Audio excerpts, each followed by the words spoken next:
A widowed duke hid to see how his fiancée treated his twins, until the maid— Before we begin this beautiful period romance story, tell me in the comments where you're listening from. I love knowing where you're joining me from. The rain had finally stopped, but the sky over Weatherford Hall still looked heavy when the twins were carried in from their morning airing. "Your Grace," Nurse Ellen said, pausing at the study door. "Oliver is asking if he may see you before he takes his nap."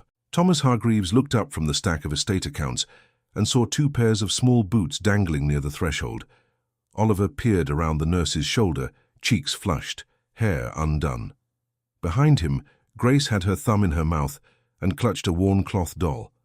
Thomas set his pen down at once. "Come here, both of you," he said. They tumbled into the room with the serious clumsiness of 3-year-olds. Oliver marched straight to his father's chair and laid both hands on Thomas's knee as if making a formal appeal. "I saw a bird," he began. "It was smaller than Nurse, but bigger than Grace's doll. It had a chest that looked like Mama's red shawl in the picture."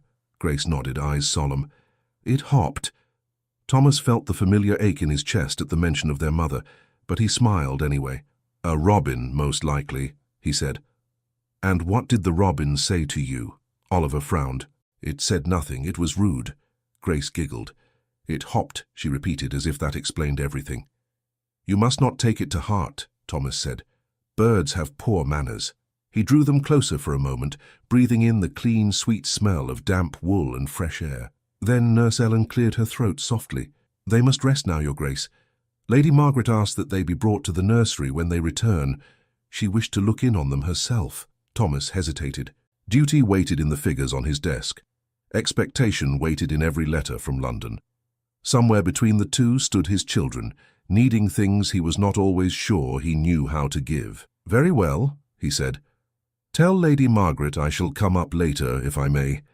Nurse Ellen gave a respectful bob and led them out, Oliver looking back over his shoulder as if hoping his father might change his mind and follow at once. He did not. Instead, he watched the door close and forced his attention back to the accounts.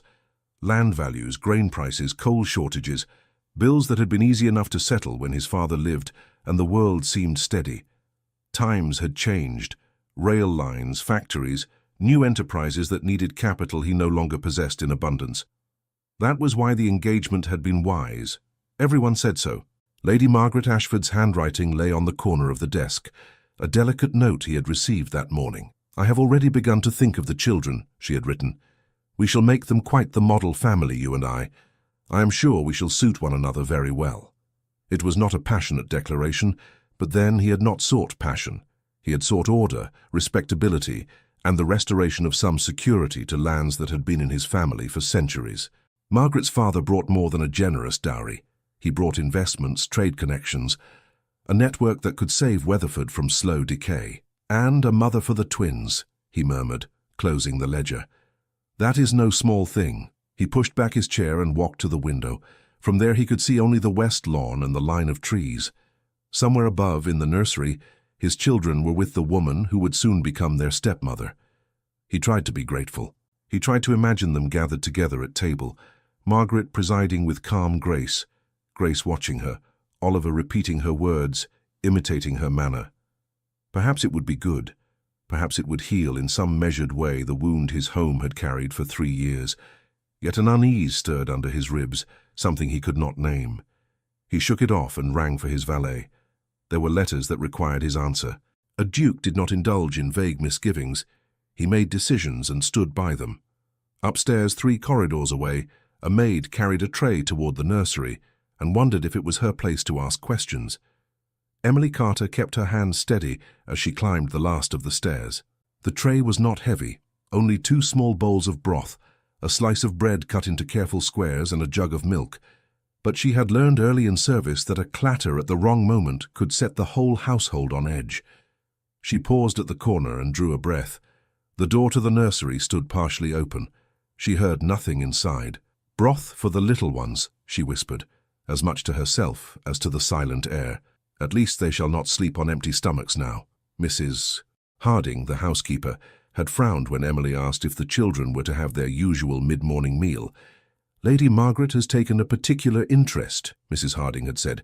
She sent word that the children are not to be fed without consulting her. Something about their digestion and proper discipline. You will do as you are told, Emily." "Yes, ma'am," Emily had replied. Then she had gone straight to the kitchens the first moment Lady Margaret was called elsewhere, and persuaded the scullery maid to prepare the broth anyway. "They are little," she had said, reaching for the bowls herself.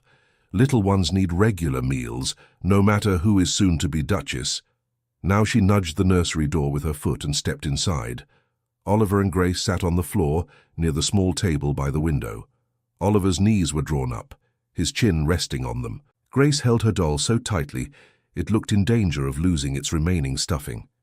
They both looked up when Emily entered, but there was no sparkle of mischief in their eyes, only a sort of cautious hope.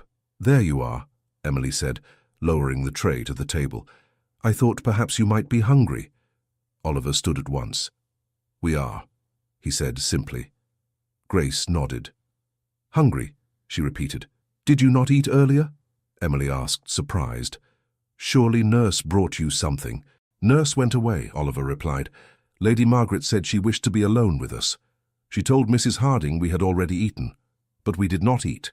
He spoke with the gravity of a much older child, as if he had weighed the matter and found it wanting.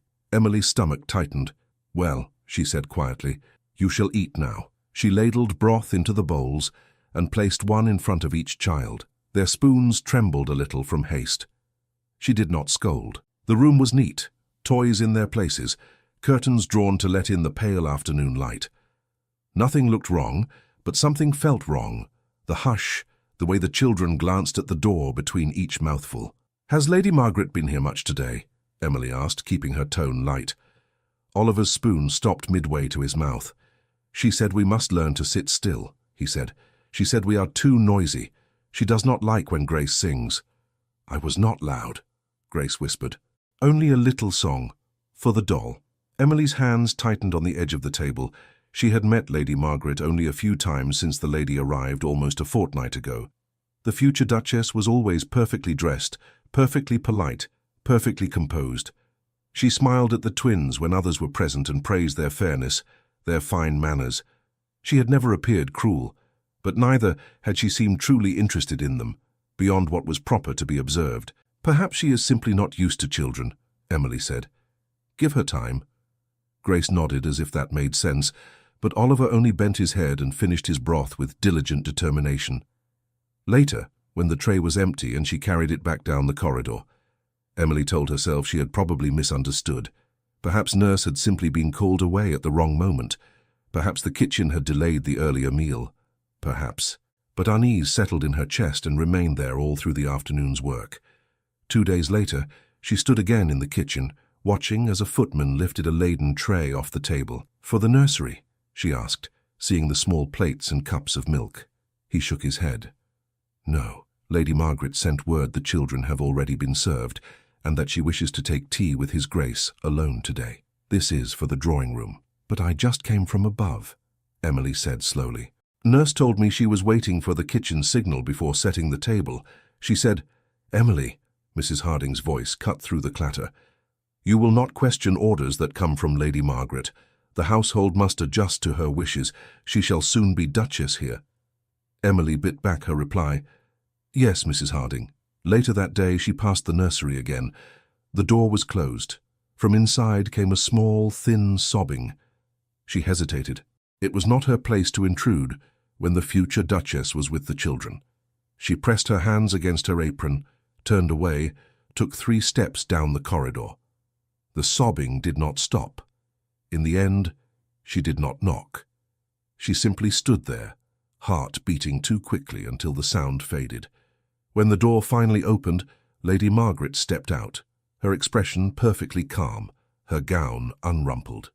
"Ah," Margaret said, noticing Emily. "You are one of the upper maids, I believe." "Yes, my lady." "The children are resting," Margaret went on. "They can be quite excitable, but one must not indulge them. You will inform the staff that I am to approve any food sent up. We must avoid unnecessary sweets and idle snacking." Her tone was smooth, reasonable.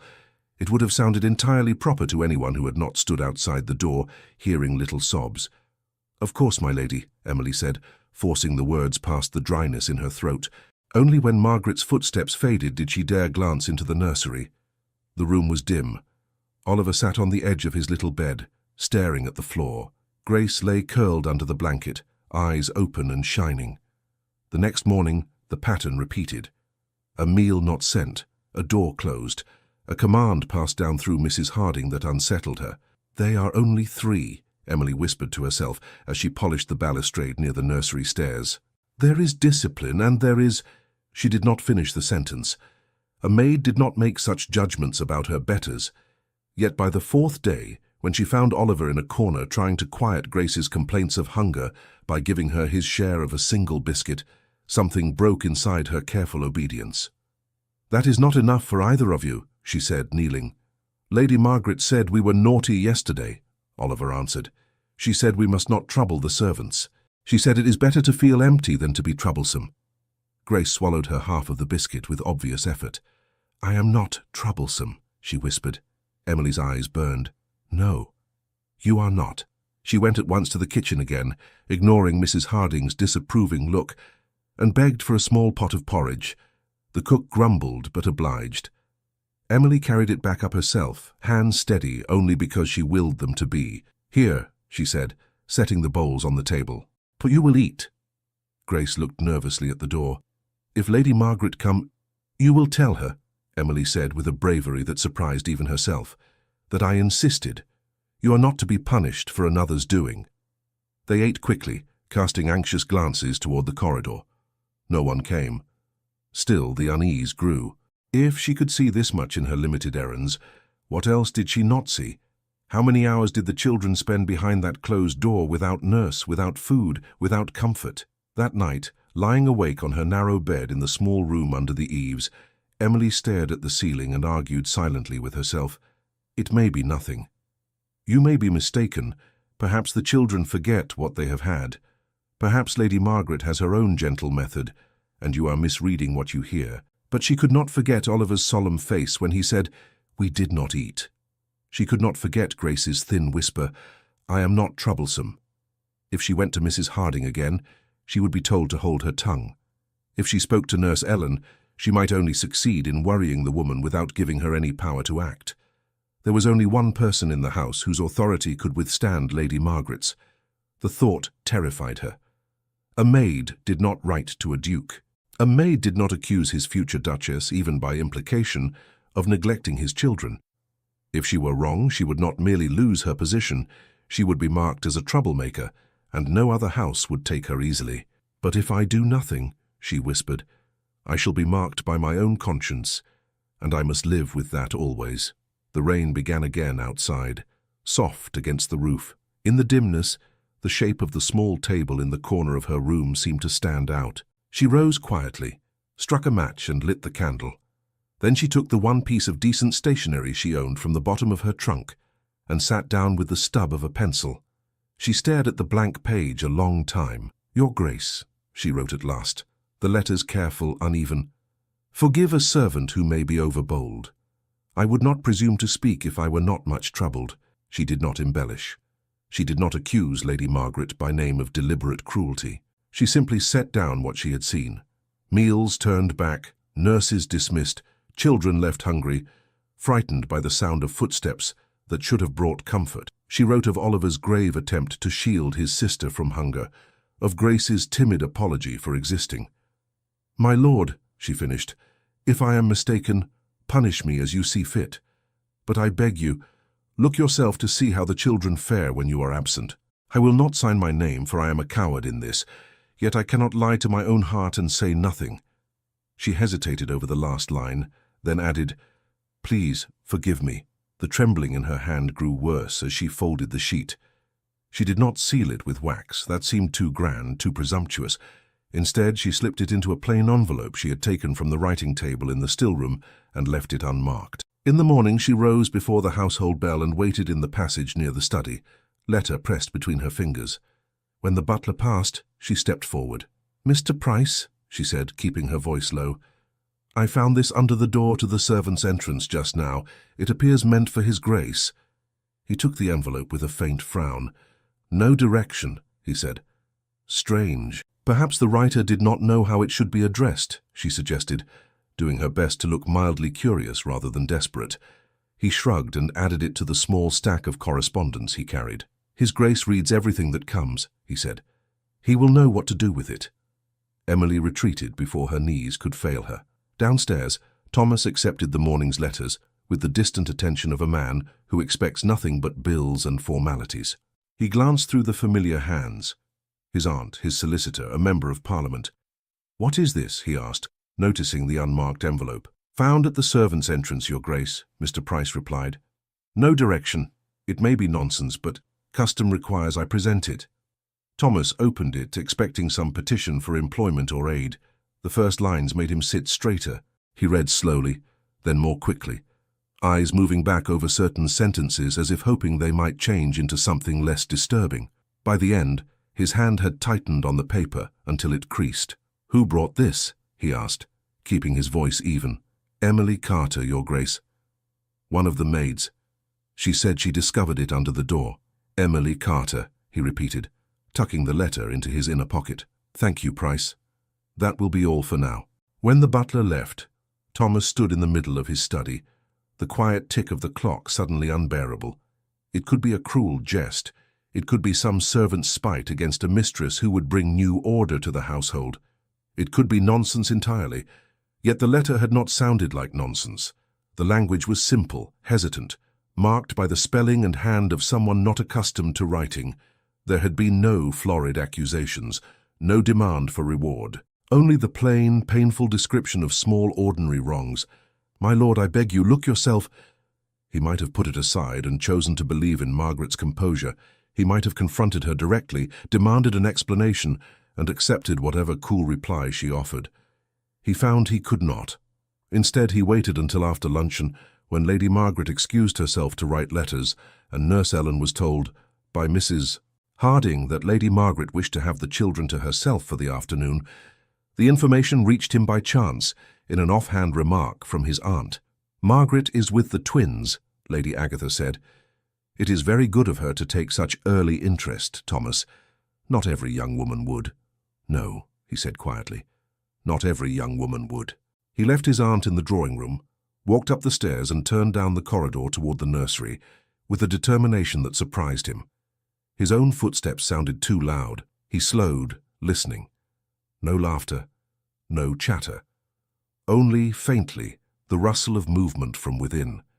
He opened the nursery door just a crack and saw that the room was empty. The twins' beds were neatly made. Toys were arranged in tidy rows on the shelves.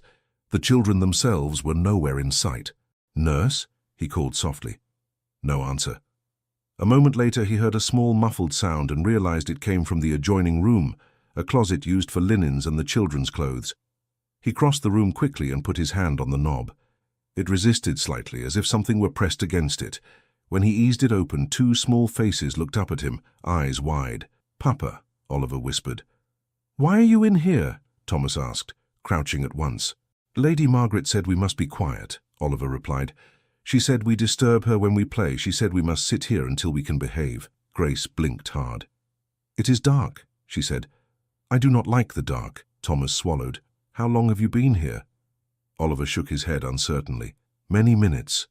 Thomas lifted them both out of the closet, his throat tight. He wanted to gather them into his arms and take them downstairs, away from this room, away from any door that could be closed between them and light. Instead, he set them on the floor, brushed their hair back gently, and forced his voice to remain calm. "Where is Nurse Ellen?" "She went away," Grace said. "Lady Margaret said she wanted no one else. She said she would make us good." The letter burned against his chest. "Listen to me," he said quietly. "I need you both to be very brave for a little while longer. Can you do that?" Oliver nodded at once. Grace nodded because he did. "I am going to step in here," Thomas said, indicating the closet. "You will leave the door just so, do you see? A little open. If anyone comes, you will not say anything about my being there. You will simply do as you always do. Can you do that?" Oliver's eyes widened. "Is this a game?" "Yes," Thomas said. "It is a game where Papa must listen very carefully. But I will be right here." Grace clutched his sleeve. "Will you be cross if we cry?" His heart nearly failed him. "No," he said. "I will not be cross." He kissed the tops of their heads, quick, impulsive, an old habit that had grown rare in his grief, and then stepped into the closet. The space was cramped, lined with shelves of folded blankets and little linen frocks. He left the door slightly ajar. Through the narrow crack, he could see a slice of the room. He heard the twins whisper to each other. "Do we sit?" Grace asked. "Yes," Oliver said. "We must be good. Papa said we must be brave." Time passed in slow drops. The air in the closet was warm, smelling of soap and wood. Thomas heard his own heartbeat, then the small shifting of the children as they sat. After a while, Grace whimpered. "I am hungry," she said. "My tummy feels empty." "Mine too," Oliver answered. Thomas pressed his hand against the door to keep from pushing it open. He did not know how long it had been since they last ate. He only knew it had been long enough that a stranger, a maid, had felt compelled to write him a desperate note. Footsteps sounded in the corridor. The nursery door opened. "What is this noise?" came Margaret's voice, cool and controlled. "I told you both to be quiet. Must I always repeat myself?" From the crack, Thomas saw her skirt first, then her figure as she crossed the room. Her face was composed, but there was a tightness around her mouth he had not seen before. "We are hungry," Grace whispered. "Hunger is sometimes useful," Margaret replied. "It teaches little ones not to be greedy. Your father indulges you. I shall not." Grace's shoulders trembled. From inside the closet, Thomas closed his eyes for a heartbeat, then opened them again, watching. At that exact moment, another set of footsteps approached the open nursery door, and Emily stepped over the threshold. Emily stopped just inside the doorway, the small jug of milk in her hand. She took in the scene at once, the twins on the floor, faces pale and anxious, Lady Margaret standing over them, back straight, expression cool, the untouched plates on the sideboard set neatly aside as if they did not matter. "I beg your pardon, my lady," Emily said, her voice steadier than she felt. "I was asked to bring milk for the children." Margaret turned, annoyance flashing in her eyes before she smoothed it away. "You were mistaken," she replied. "I gave no such order. The children are quite well." Oliver looked from Margaret to Emily. "We are hungry," he said. Grace nodded. "My tummy hurts." Margaret's jaw tightened. "You see what you have done," she said to Emily. "You encourage them to complain. It is most improper." Emily set the jug on the table with care. "With respect, my lady, they have not eaten since early morning. It is past 3 o'clock. They are not complaining. They are simply hungry." "That is none of your concern," Margaret answered. "You forget your place. The upbringing of these children is my duty now, not yours, not the servants'. Certainly not a maid who has been here scarcely a year." She turned back to the twins. "You will not say you are hungry again. It is a tiresome word. You will sit quietly until I am ready to have you downstairs." Grace's mouth wobbled. "But I am—" "That is enough," Margaret snapped, the sharpness breaking through. "You will be silent. Do you understand me?" The quiet in the room grew heavy. Oliver's face went rigid with effort as he tried not to cry. Something in Emily gave way. She stepped forward, heart pounding. "My lady," she said, "you must not speak to them so. They are only little." Margaret turned slowly. "You forget yourself, Miss Carter, is it?" "Yes, my lady. Emily Carter." She swallowed. "Forgive me, but I cannot stand by and listen. They are children. They have done nothing wrong." "They are ill-mannered and indulged," Margaret replied. "They have been allowed to rule this house since their birth. It is time they learned obedience. I will not have my authority questioned by staff. You will leave at once." Emily did not move. Her eyes went to the twins. Grace's shoulders were shaking now. Oliver had taken her hand and held it tightly, as if he could make her braver by sheer will. "My lady," Emily said again, voice low but firm, "if you wish to correct me later, you may, but I will not leave them frightened and hungry because it pleases you to hear silence." Margaret stared at her, astonished. "How dare you speak so to me?" she demanded. "You will regret this. I shall speak to Mrs. Harding, and you will be gone from this house by evening." She stepped closer, her skirts brushing the edge of the little table. Emily did something she had never done to any superior in all her years of service. She reached out and took hold of Margaret's forearm. It was not a rough grip, but it was firm enough to stop her. "My lady," she said quietly, "please, Do not say another word that will frighten them. You may dismiss me. You may have me turned away without a reference, but you must not make them believe they are a burden." Margaret's eyes widened in outraged disbelief. "Remove your hand at once." "I will," Emily replied, "when you step back from them." For a moment, everything froze. The future Duchess with anger flushing her cheeks, the maid with her hand on silk sleeve, the two small children clinging to each other on the floor. From the closet, Thomas watched, his own breath caught in his throat. "Unhand me," Margaret said. "You are forgetting not only your place, but your senses. I shall have you punished for this insolence. The Duke will hear of it." "I should like nothing better," Emily answered, "for then perhaps he will hear the rest as well." Margaret's lips parted. "The rest?" "The trays sent back untouched," Emily said. "The nurse dismissed. The hours they spend shut up in that small dark space, the way they flinch when they hear your step. He may wish to hear of that too." "You little fool," Margaret whispered. "I think anyone will take your word over mine. I am Lady Margaret Ashford. You are a nothing who wipes dust from chair legs." "I am someone who sees what is in front of her," Emily replied. "And I have already told His Grace." She had not meant to reveal it. The words burst out before she could stop them. Margaret's eyes narrowed. "Told him? How?" "A letter," Emily said, her fingers tightening despite herself. "He may choose not to believe it, but I have done my part." "You impudent, interfering—" "Enough!" The single word stopped them both. Margaret stiffened. Emily released her arm at once and stepped back, her heart thudding so hard she thought she might be ill. Thomas stepped out of the closet into the light. Grace let out a small cry. "Papa!" Oliver scrambled to his feet. "We were brave," he said quickly. "We did not tell." Thomas's expression was unlike anything Emily had seen before. There was anger in it, yes, but also something colder, heavier. His gaze went first to his children, then to Margaret, then to Emily. "What is the meaning of this?" Margaret demanded, recovering herself with effort. "Thomas, what are you doing in that closet?" "This is most irregular." "I might ask you the same," he said. "I heard enough from there to require explanation." Margaret drew herself up. "You have been spying on me?" "I have been observing how my children are treated in my absence," he replied. "There is a difference." She flushed. "You cannot take seriously anything that girl has said. She is clearly unstable. Did you see how she laid her hands on me? She has no respect for rank. I shall insist that she be turned out at once." "Be silent, Margaret," he said. The quiet authority in his voice made her mouth close with an audible click. Thomas turned to Emily. "Miss Carter," he said, "you claimed you had already told me of these matters. By letter, I presume." "Yes, Your Grace," she answered, hands clasped before her to keep them from shaking. "I left it with Mr. Price this morning. I did not sign my name, for I feared—" "You feared consequences," he finished. "Understandable. You have them now, regardless." Her cheeks warmed.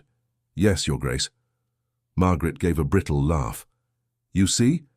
She admits to sneaking anonymous accusations into your study. There is nothing more to discuss. Such behavior cannot be tolerated in any respectable house." He ignored her.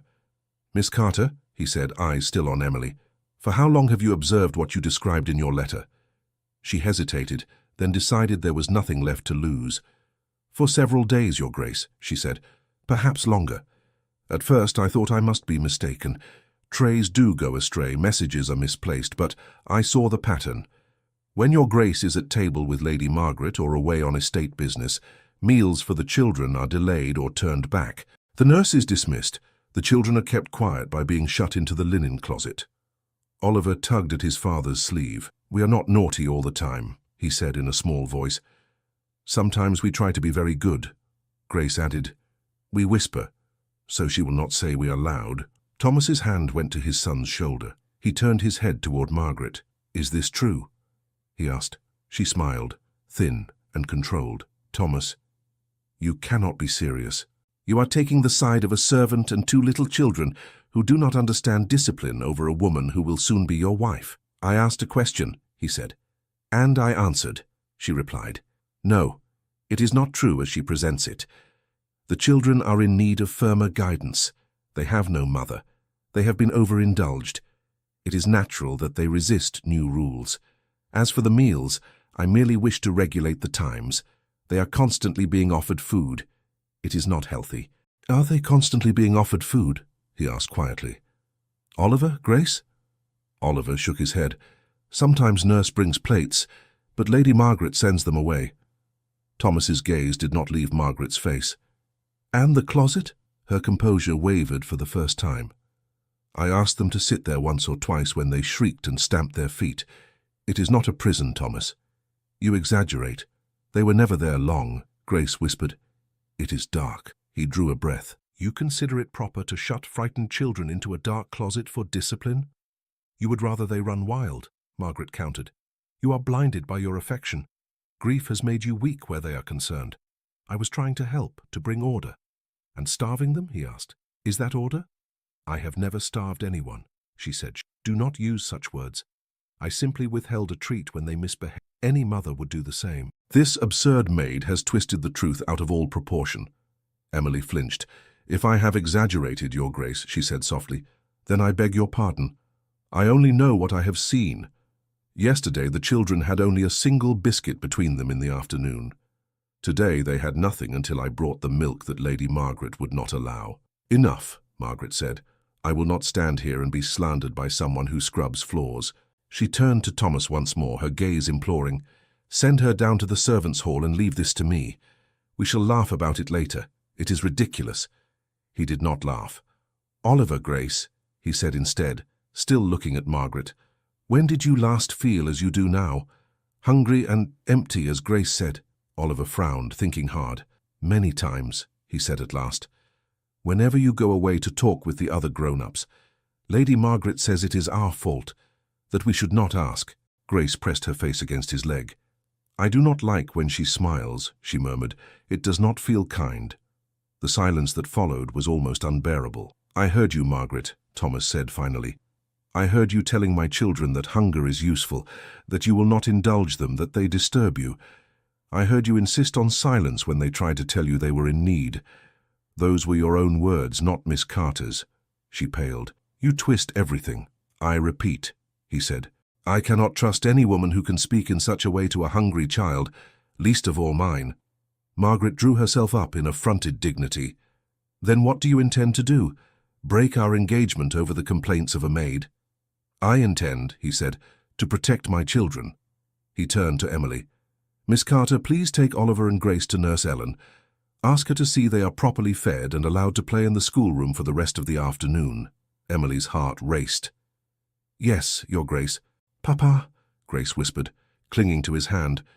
Will you come too? I shall join you very soon, he said, bending to her. Go with Miss Carter for now. You are safe. She nodded slowly and allowed Emily to take her hand. Oliver followed, watching his father with searching eyes. Emily led them out, aware of Margaret's hostile stare on her back. In the corridor, Oliver looked up at her. Is Papa cross? He asked. He is concerned, she said. Sometimes grown-ups look cross when they are worried. Will he send Lady Margaret away? Grace asked, voice very small. Emily paused. I do not know, she admitted, but he heard you. That matters. She delivered them to Nurse Ellen, whose face changed from confusion to quiet outrage, as Emily, with careful words, explained that His Grace had requested the children be given a proper meal. Nurse Ellen nodded without questions. She sat the twins at the small table and began to cut thick slices of bread. Eat, little loves, she said. Whatever is happening, you will not go hungry while I breathe. Leaving them there was the hardest thing Emily had done in some time, but she knew she could not linger. She had been bold in the nursery. Too bold. Now she must face whatever that boldness would cost. Back upstairs, behind the closed door of the study, Thomas stood facing Margaret. She spoke first. This entire scene has been theatrical and absurd, she said, her hands clenched in front of her. You have allowed a servant to lay hands on me, to contradict me, to accuse me in front of the children. You have humiliated me. You humiliated yourself, he replied, when you treated my children as inconveniences to be managed rather than souls to be cherished. Oh, spare me your tender sentiments, she retorted. You barely spend time with them. They are raised by nurses and maids. I was trying to introduce some structure. A future duchess must command the nursery as well as the drawing room, but if you prefer chaos and indulgence, by all means continue as you are. You mistake vigilance for indulgence, he said. I have failed them by being absent. That much is true. I shall not fail them further by giving them a stepmother who uses hunger and fear as tools. She stared at him, disbelief giving way to a flash of alarm. Surely you do not mean— I mean, he said slowly, that this engagement cannot stand. You will not dare, she whispered. I will, he answered. I cannot marry a woman I cannot trust with my children. I will not. You owe my father everything, she said. His investments keep your estates from collapse. Without him, your precious Weatherford will crumble. He stiffened. I owe your father exactly what our agreements state, nothing more. There was never a condition that I must turn a blind eye to cruelty. This is not cruelty, she insisted. This is discipline. You throw the word around as if you knew what real cruelty is. You are blinded by grief and guilt over your poor dead wife. You cannot see what is best for these children. You are correct in one respect, he said. My grief is a great weight, but it has not blinded me to what I saw and heard with my own eyes and ears. Think, Thomas, she pressed, a note of desperation creeping in. Break this engagement and you destroy more than my reputation. You destroy your own. You invite scandal. You encourage gossip that you are unstable, that you are ruled by servants and childish whims. No one will invest in a man so erratic. So be it, he said quietly. I would rather endure scandal than raise my children under the rule of a woman who sees them as obstacles. You do not mean this, she said. So you are angry now, but you will regret— I have signed nothing I cannot lawfully withdraw from, he interrupted. The betrothal will be broken. I shall write to your father today. She stared at him, colour draining from her face. You are throwing away your salvation, she said, each word measured. Do you believe your title alone will protect you when creditors begin to whisper? When Parliament hears that the Duke of Weatherford jilted a lady over the word of a maid? I believe my conscience will allow me to sleep, he replied. She gave a short, harsh laugh. Then keep your conscience. You will need it when your lands are sold off piece by piece. I am sure it will comfort you. He did not answer. He walked to the door and opened it. Good day, Lady Margaret, he said. Mr. Price will see to your transport. You may remain here until tomorrow morning to make your arrangements. After that, I must insist you leave Weatherford Hall. She did not move at first. Then she passed him with a stiff little nod. At least, she said in the doorway, have the honesty to tell people the truth when they ask why you dismissed me. Tell them you chose a maid's tale over your own future.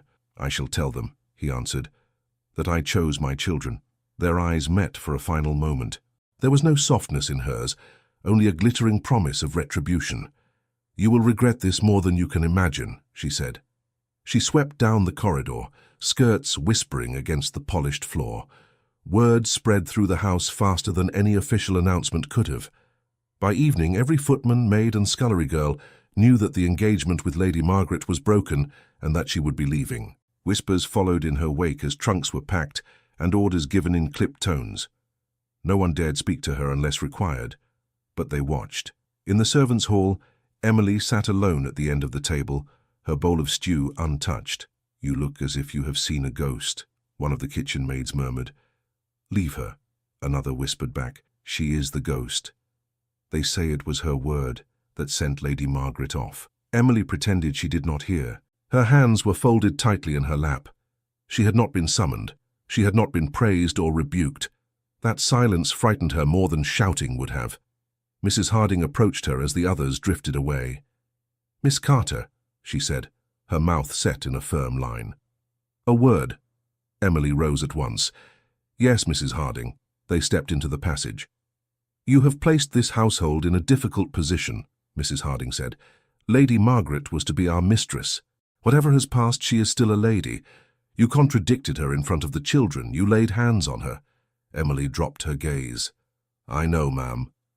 The Duke may have acted on your information today, Mrs. Harding went on, but do not make the mistake of thinking you are safe. Gentlemen often change their minds when the first anger cools. They remember their interests. They forget who first stirred them. I understand, Emily said quietly. I am not saying you did wrong in speaking up for the children, the housekeeper added softer. I am saying that right and safe are not the same thing. I would not be surprised if we are instructed to find you a place elsewhere, once this storm has passed. If that is his Grace's wish, Emily replied, I will go.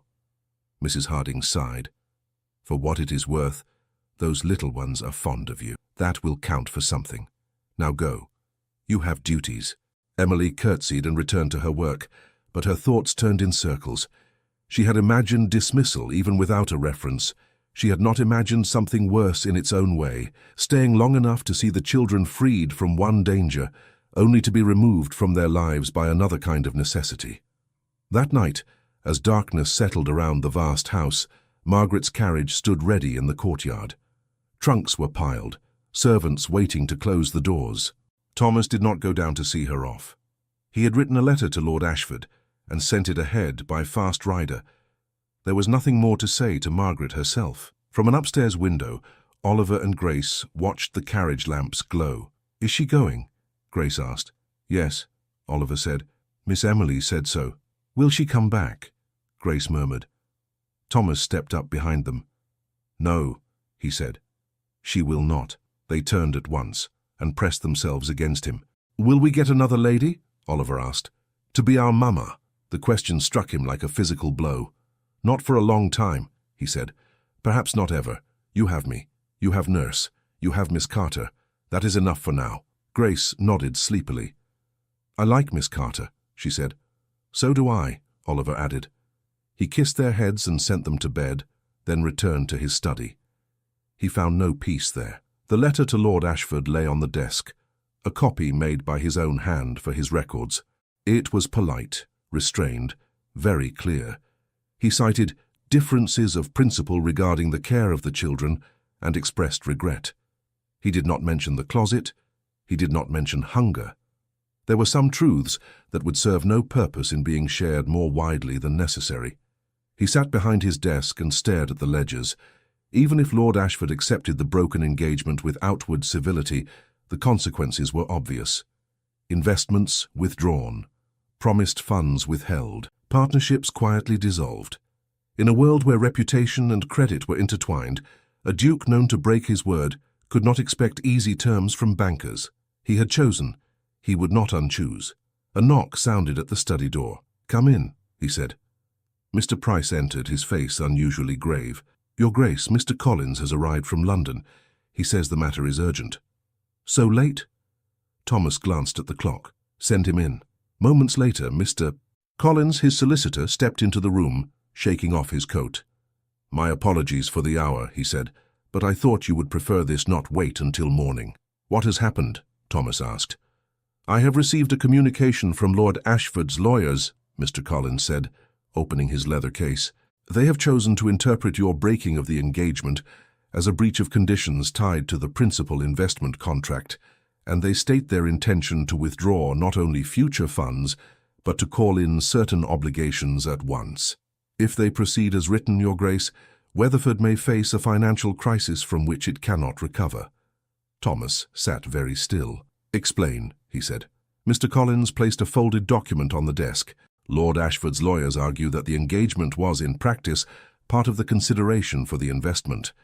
They call it mutual expectation of alliance. They claim that by breaking the betrothal, you have undermined the basis of trust on which the contract rests. That was never written, Thomas said. Our agreement concerned funds and percentages, not marriage vows. True, Collins replied, but they have worded it cleverly.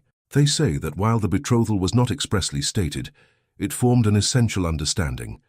It is not entirely sound in law, but it can be made very uncomfortable in practice. How uncomfortable? Thomas asked. If they withdraw at once, Collins said, you will lose a substantial line of credit. You will have to repay certain notes within months instead of years. We can negotiate for time, but if they are determined to make an example of you, they can spread word among other investors that you are an unreliable partner. That will tighten every purse in London.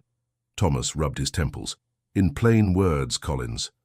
In plain words, the solicitor said, if they follow through, Your Grace, and if others follow their lead, you may be forced to sell land, cut staff, delay repairs, perhaps even part with some of the inherited pieces in town. Weatherford itself will not vanish, but it will not look as it does now. Will it keep food in my tenants' mouths? Thomas asked. Yes, Collins said slowly, if you choose wisely. But your own comfort, your position in society, your influence, those would suffer. Thomas sat back. I see. I am not here to tell you what to do with your children, Collins added, almost apologetically.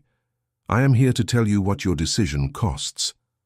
Lord Ashford thinks I will crawl back, Thomas said. Collins hesitated. I suspect he believes that when you fully grasp the consequences, you may wish to mend the engagement.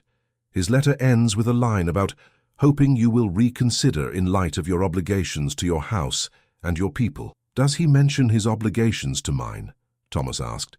Any mention of his daughter's conduct? No, Your Grace, Collins replied. Only wounded dignity and legal threats. Thomas examined the document again, though the words blurred. He imagined Margaret's cool smile, her hand dismissing a tray, her voice telling his children that hunger was useful. Prepare an answer, he said at last. State that I regret any financial inconvenience, but that I will not reinstate the engagement. Ask for a reasonable schedule for repayment. We will sell what must be sold. Collins blinked. Your Grace, I must urge caution. There may be a way to delay, to soften. The longer I delay, Thomas said, the more time Lord Ashford has to whisper that I am seeking to wriggle out of my obligations. No, let him see that I understand the price and do not flinch. Collins gave a small, reluctant nod. Very well, I shall draft it tonight and bring it for your signature in the morning. Thank you, Thomas said. You have always served Weatherford faithfully. I will trust your judgment on the wording. But be clear, there will be no reconciliation. When Collins had gone, the house felt eerily quiet. In the distance, a clock struck the hour. Thomas leaned his elbows on the desk and let his head fall into his hands for a moment. You have chosen, he told himself.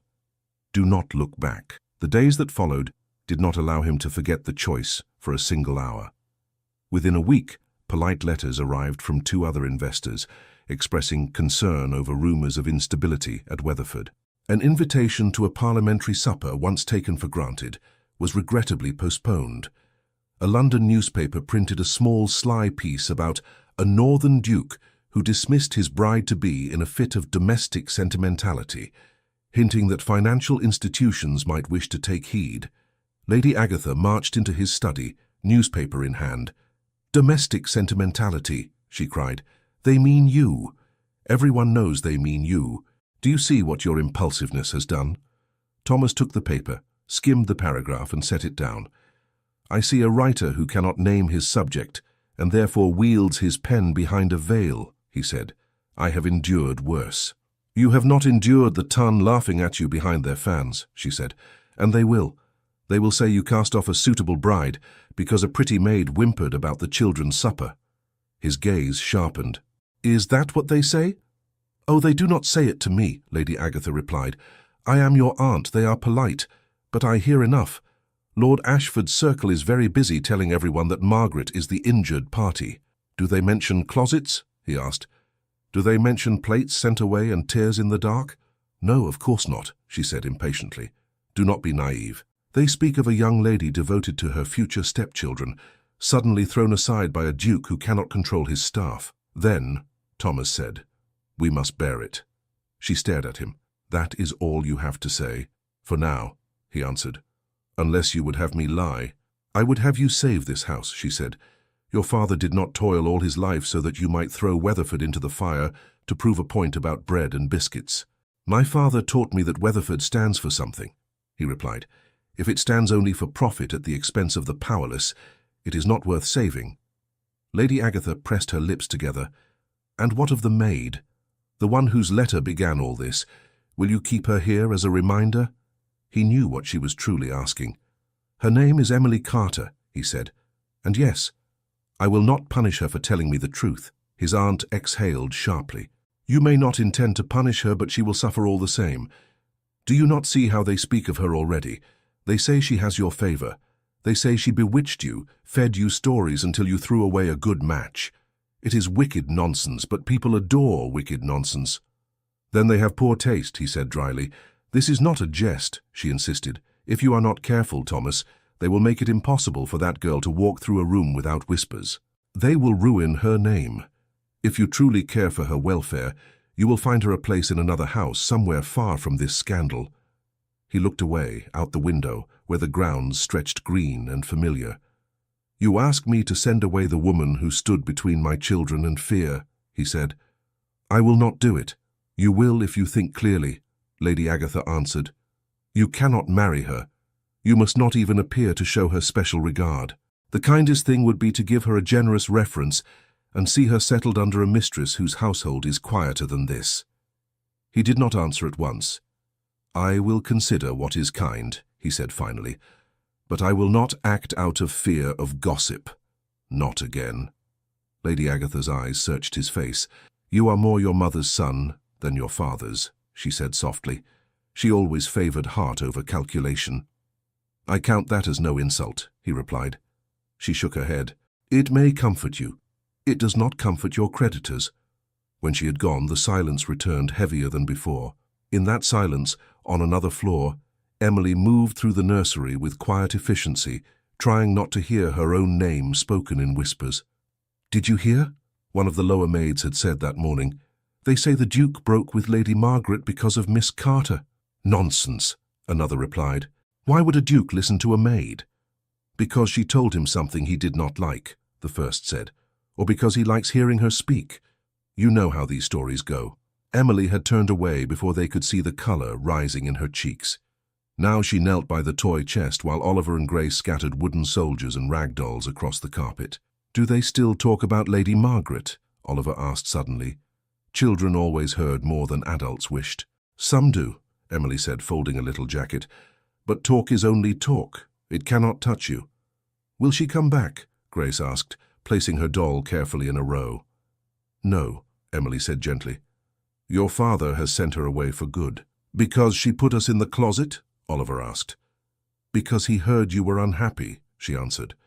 "And because he saw for himself." Grace sat back. "I still do not like the closet," she said. "But when we were there, I pretended I was in a little boat and the dark was the sea. Oliver said he would row." Oliver nodded vigorously. "I did." Emily smiled despite herself. "Then you were very brave sailors. Would you come in the boat with us?" Grace asked. "No," Oliver said quickly. "Miss Carter should not be in the dark. She must stay by the light." Emily looked at him, startled by the earnestness in his face. "I hope," she said, "that there will be no more dark boats for either of you." They played for a while, building a fort from cushions. When the game grew noisy, Emily glanced toward the door, a reflex born of recent days. No one came to shush them. No one knocked to demand silence. The house was tense, but the nursery, for the moment, was a little island of laughter. Later, as she helped Nurse Ellen settle the twins for their rest, the nurse shook her head. "I never liked that lady's eyes," she murmured. "Too cool by half when she looked at them. I blame myself for not seeing sooner." "If Miss Carter had not spoken—" Emily flushed. "I only did what anyone would have done," she said. "Do not lie so boldly," Nurse Ellen replied, though her tone was kind. "I have worked in houses where plenty saw, and no one spoke. You are a rare one, Emily. Rare trouble, perhaps," Emily said under her breath. The nurse hesitated. "Have you heard what they are saying?" "I hear enough," Emily admitted. "They say you turned his head," Nurse Ellen said. "They say you are the reason he broke with Lady Margaret." Emily's hands stilled on Grace's blanket.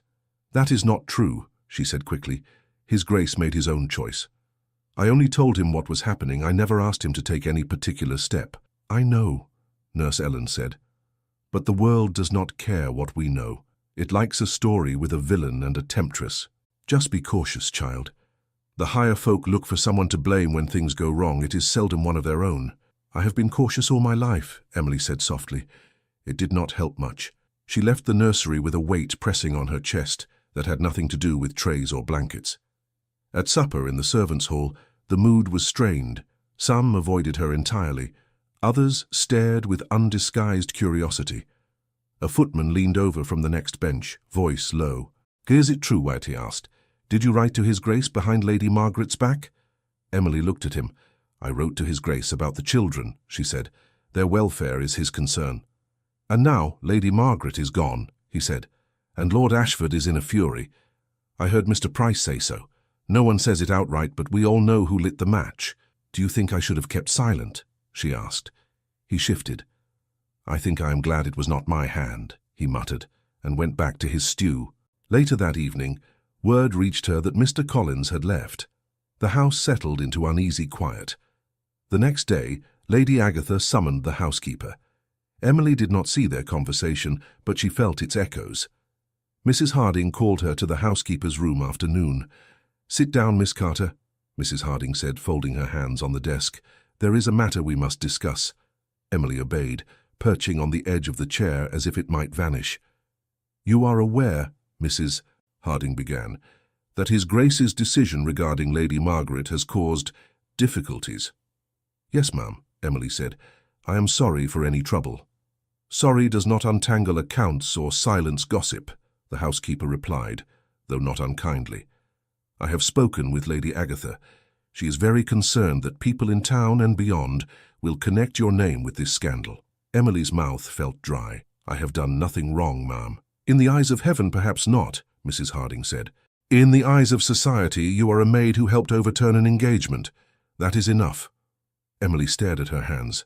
"If it would help the house, I can keep to the upper floors. I need not be seen." Mrs. Harding shook her head. "The problem is not where you walk. The problem is what they imagine in their minds. Lady Agatha believes, rightly I fear, that as long as you remain here, certain tongues will insist you hold some special sway with His Grace." "I do not," Emily said quickly. "I spoke to him twice today only to ask about the children's diet." "I know," Mrs. Harding said, "but the world prefers stories to facts. Lady Agatha has suggested, and I must admit I see the sense in it, that it might be better for you to seek a position elsewhere." The words fell like stones. "I am to be dismissed," Emily said, keeping her voice as steady as she could. "We would not call it dismissal," the housekeeper said. "You have served well. You would receive an excellent reference. There is a cousin of Lady Agatha's in Bath, who maintains a respectable household. She often requires reliable upper maids. I would write to her on your behalf." "And the children?" Emily asked before she could stop herself. "They have only just begun to feel safe." Mrs. Harding's expression softened. "They will be cared for. Nurse Ellen is devoted. His Grace has taken a closer interest. They are not without defenders." Emily swallowed hard. "Has His Grace asked for this?" Mrs. Harding hesitated. "Lady Agatha believes he will see the wisdom of it when presented with the facts. Sometimes gentlemen must be guided to what is best, especially when they are under strain. She intends to speak to him this evening." "So he has not yet agreed," Emily said quietly. "Do not cling to false hope," Mrs. Harding replied.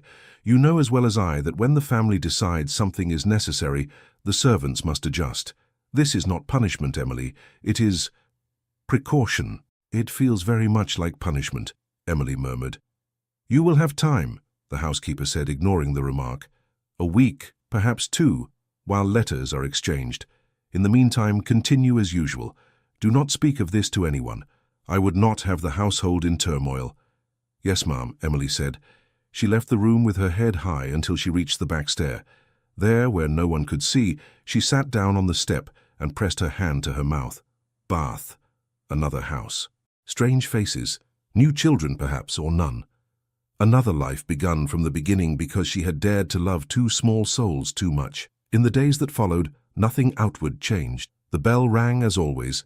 Trays went up and down. The twins laughed more easily. Thomas paced his study with Collins's letters in hand, but underneath it all, the decision seemed to gather itself like a storm. One evening she passed the open door of the drawing-room and heard Lady Agatha's voice. "You must think of the family, Thomas. You must think of appearances." "There are more important things than appearances," he replied. "Not in London," she said. "Not when men like Lord Ashford hold your reputation in their ink-stained fingers. I am not asking you to turn cruel. I am asking you to be wise. Find the girl a place where she will not be torn to pieces by malice. It is for her own good."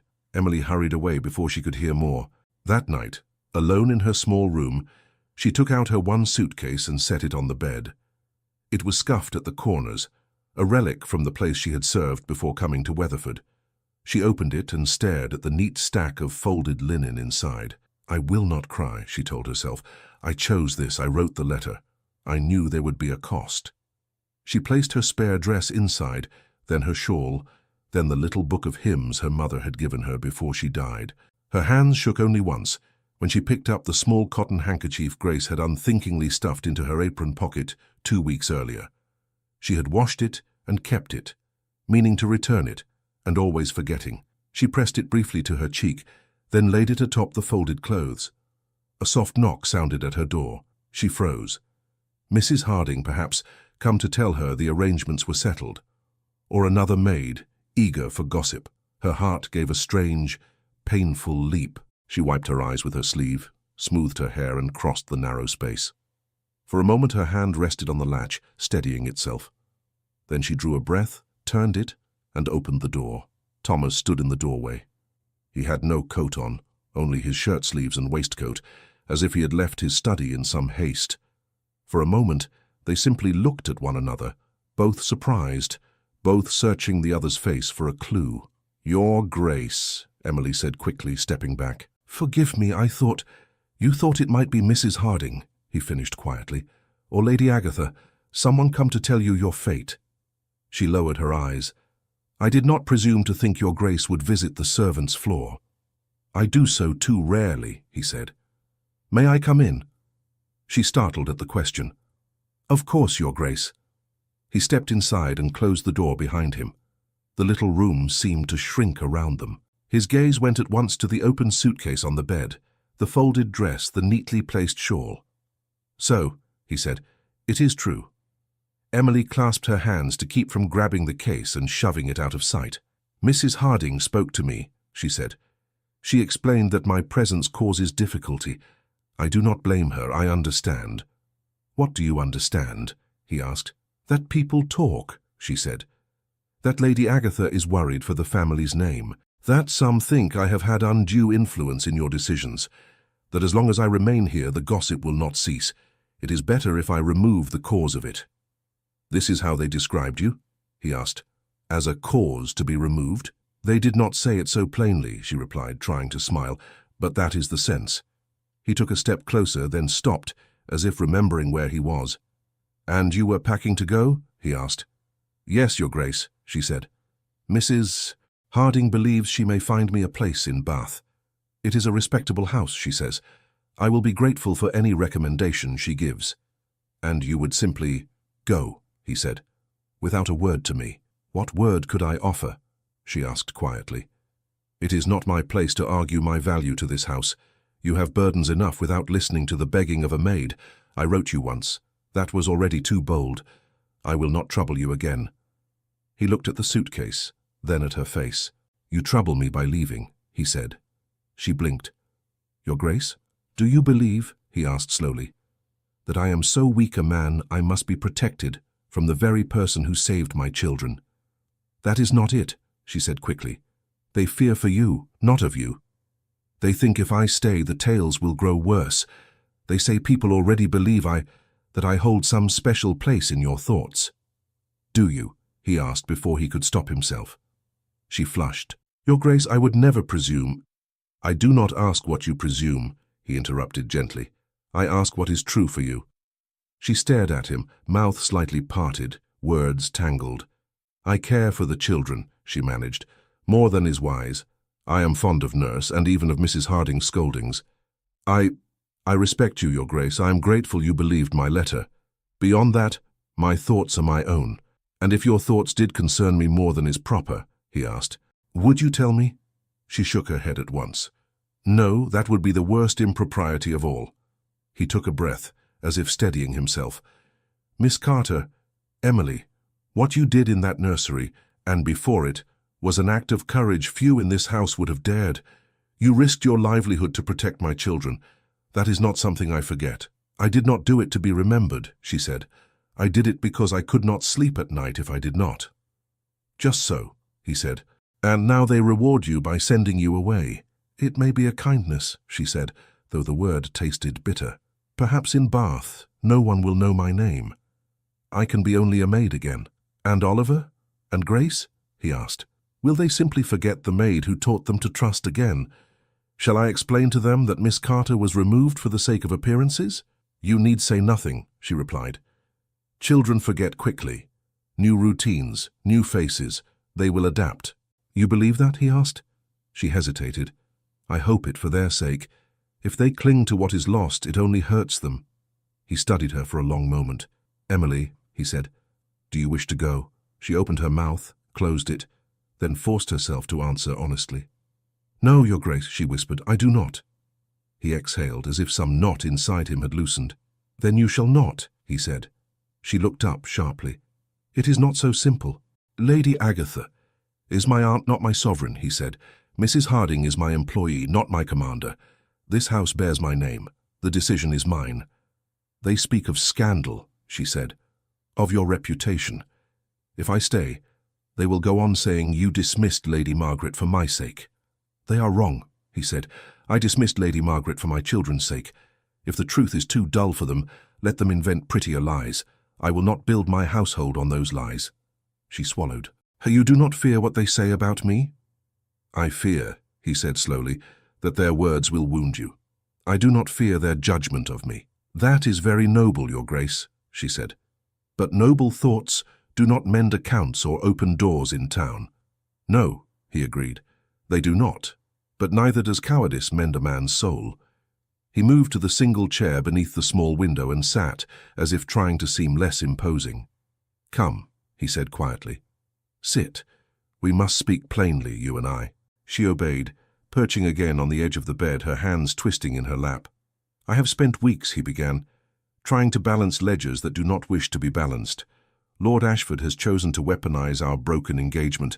My name in certain circles is not what it was. That is all true. I am sorry, she said. I did not mean to bring such trouble.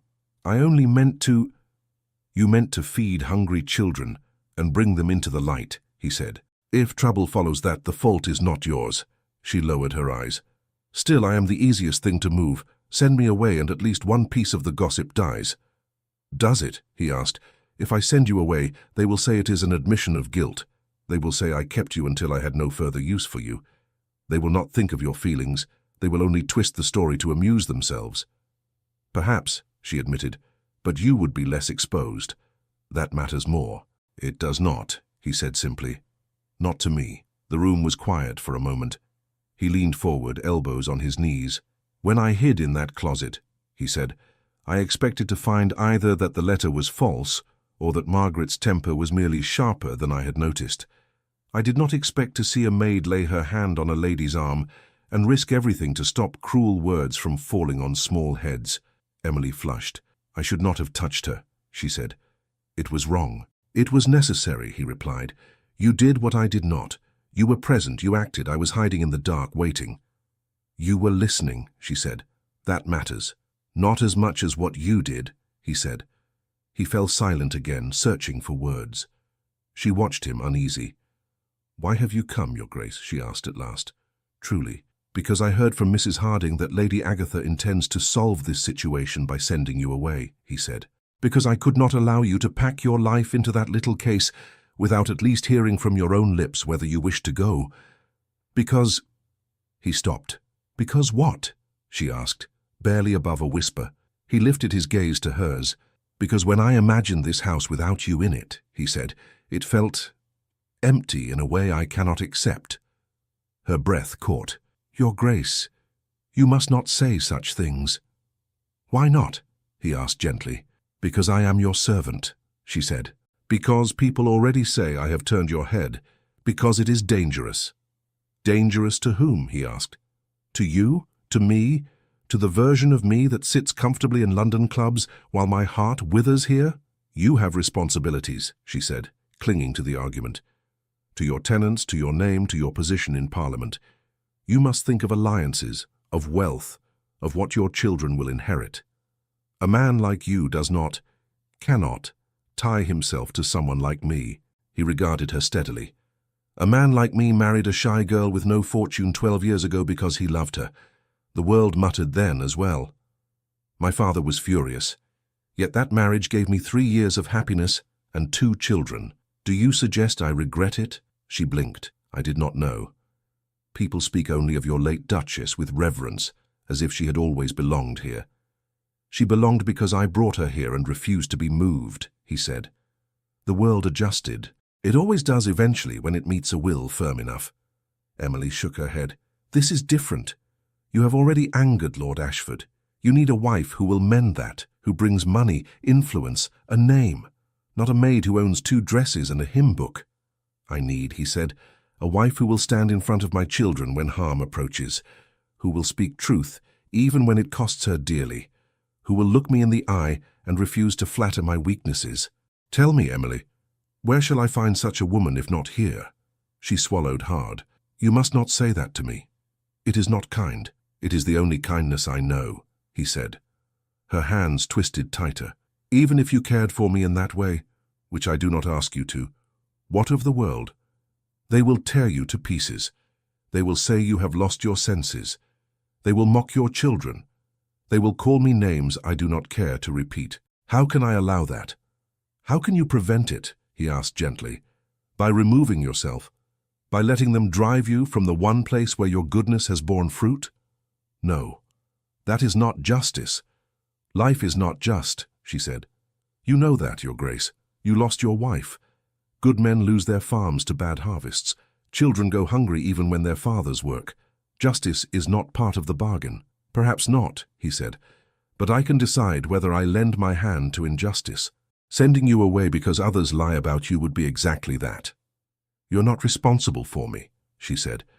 You have done enough by believing me. He rose slowly and took one step closer, stopping within arm's reach. Emily, he said, his voice low, I am responsible for what kind of man I become. That includes how I treat the woman my children now love, almost as much as they love me. She drew a shaky breath. They will love whoever is kind to them. They will not, he said. They are no longer so trusting. They learned too much too early. They chose you, that matters. Her eyes grew bright. She looked away, blinking. You are making this very hard, she whispered. Good, he said, because what I'm about to ask ought to be hard, for both of us. She stilled. Ask? Yes, he said. I have asked you to risk your employment to protect my children. I have asked you to stay when others would send you away. Now I must ask something larger. He drew a breath as if stepping over an invisible line. Emily Carter, he said, if I were not your master, if I were only a man with 2 frightened children and a heart much in your debt, would you consider becoming my wife? Silence wrapped around the question. She stared at him, all color draining from her face. For a moment she seemed not to understand the words.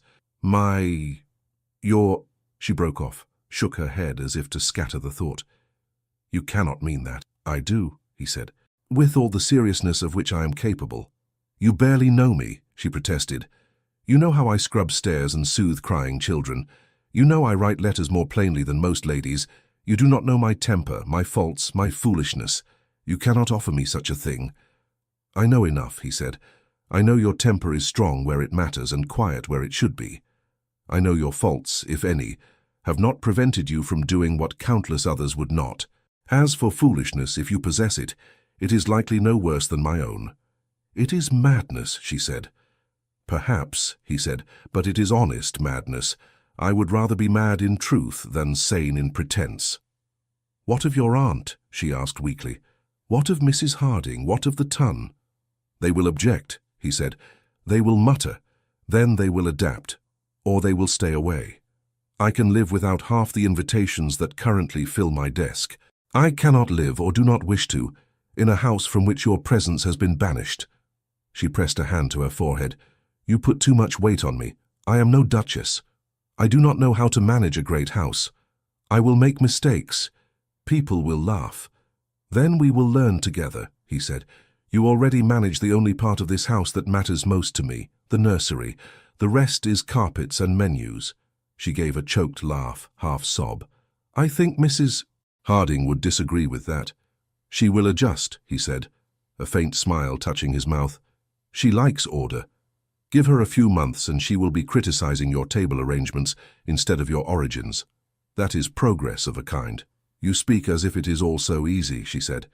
He grew serious again. No, it will not be easy. Lord Ashford will do what he can to make our lives difficult. Certain doors will close. Certain men will turn their backs. We may have to sell land, perhaps live more simply than other dukes. You may find yourself snubbed at first, gossiped about, misnamed. And yet you still ask? she whispered. I ask, he said, because when all that is finished, I see something else. I see my children running to you in a hall that echoes with laughter instead of silence. I see you sitting where Margaret never truly sat, in the center of this home, not as its ornament, but as its heart. I see myself older, perhaps with less wealth, but with something wealth cannot buy, a house that is honest. She closed her eyes. You paint it too clearly. It is almost cruel. I will stop, he said, if you tell me your heart is not engaged. If you tell me you feel nothing but gratitude. She opened her eyes slowly. You know I cannot say that. Then what can you say? He asked. She looked at him, truly looked, seeing not his Grace the Duke, but the man who had knelt to take his children from a dark closet, who had faced down a future duchess for their sake, who now stood in a cramped little room, asking a maid to change the course of his life.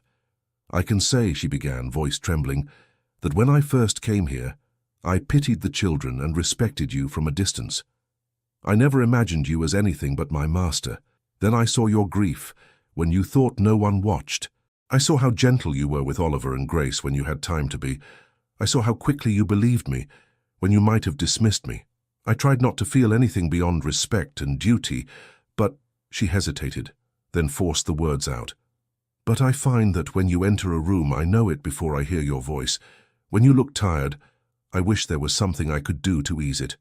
When the children speak of you, my heart warms. If that is not the beginning of love, then I do not know what else to call it. He took a slow, careful step closer. Emily, he said softly.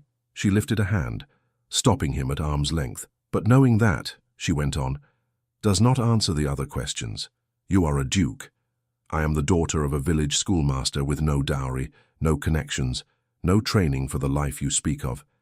If I say yes, I do not only risk myself, I risk your name, your children's standing. I fear that more than I fear any gossip about me. He regarded her with something like awe. You think first of my children even now, he said.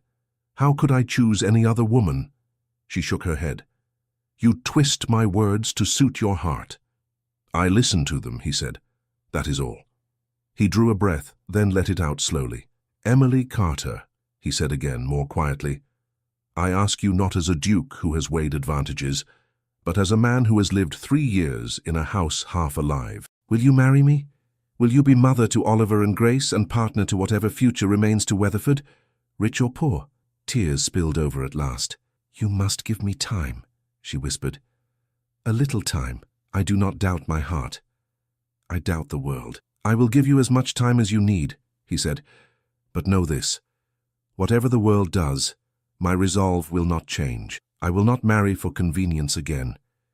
If you refuse me, I shall remain as I am. That is a terrible thing to say, she protested through tears. It makes me feel as if I hold your fate in my hands. You hold a part of it, he said. You earned that right when you took my children's fate into your hands without permission. She laughed again, helplessly, wiping her cheeks. You are impossible, Your Grace. Thomas, he said. She blinked. What? When you consider, he said, consider marrying Thomas. The Duke will follow where he must. Her gaze softened. Thomas? She repeated, the name strange and intimate on her tongue.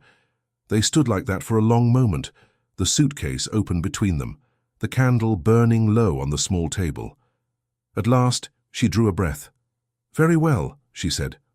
I will think on it. But I warn you, my answer will not be guided by what makes life easier. I seem to have lost the knack for that. Good, he said gently. Nor have I any use for easy answers. He reached for her hand then, slowly enough that she could pull away if she wished. She did not. His fingers closed around hers, warm and sure. No more packing, he said. Put the case away, at least until you decide you truly wish to leave. She nodded, unable to speak. He lifted her hand as if to kiss it, then stopped, perhaps remembering the gulf that still lay between them. Instead, he pressed it briefly between both of his, then let go. I must go before half the household comes searching for me, he said. If anyone asks, I was inspecting the upper corridor for drafts. That is not believable, she said faintly. No, he agreed. But let them wonder. He moved to the door, then paused with his hand on the latch. "Emily," he said without turning, "whatever answer you give, know this. You will not be sent away to spare my pride. I will face what comes with you here or without you, but not at the cost of your forced banishment." She found her voice. "Thank you," she said, "for that, if for nothing else." "For many things else," he replied, and left. Days passed. Not many, but long. He did not speak to her again about marriage. He spoke to her about the children, their lessons, their meals, Grace's fear of thunderstorms, Oliver's new fascination with maps. He joined them in the nursery more often, sitting on the floor in his shirt sleeves, letting wooden soldiers fall in untidy ranks. The house buzzed with rumor. Some claimed the maid was on the verge of dismissal. Others were certain she was staying by special order. No one quite dared ask her. She went about her duties quietly, her heart in a constant, unfamiliar motion between hope and fear. One evening, she found him in the nursery after the twins had fallen asleep. He stood by the window, looking out at the fading light. She hesitated in the doorway. "You're Thomas," she said softly. He turned at the name and something in his face eased. "Are they settled?" he asked. "Yes," she said. "They insisted on saying their prayers twice. Once for you, once for the house." He smiled. "We need all we can get." She stepped inside and closed the door most of the way. "I have been thinking," she began. "So have I," he said. "I know," she said. "I could see it in your face every time you tried to explain chess to Oliver." He huffed a little laugh. "I had no idea I was so transparent." "You are to me," she said. "Perhaps because I watched too closely." "You may continue," he said. "What has your thinking led you to?" She looked down at the sleeping children, their cheeks flushed, their small hands relaxed at last. "If I say yes," she said quietly, "they will gain a mother and lose a measure of peace. For a time, at least. Our lives will be examined, judged, spoken of by people who know nothing of us." "Yes," he acknowledged. "If I say no," she went on, "they will keep their duke and their nursery maid and their quiet routine. You will be free to seek a more suitable bride, one who brings money and allies. They may even grow to love her in time." "Perhaps," he said. She looked up. "Which of those futures do you truly want for them? If you could strip away pride and romance and all the wildness of heart, what would you choose as their father?" He answered without hesitation. "I would choose," he said, "the future in which they are loved by someone who has already proved she will suffer for their sake." Her eyes filled again.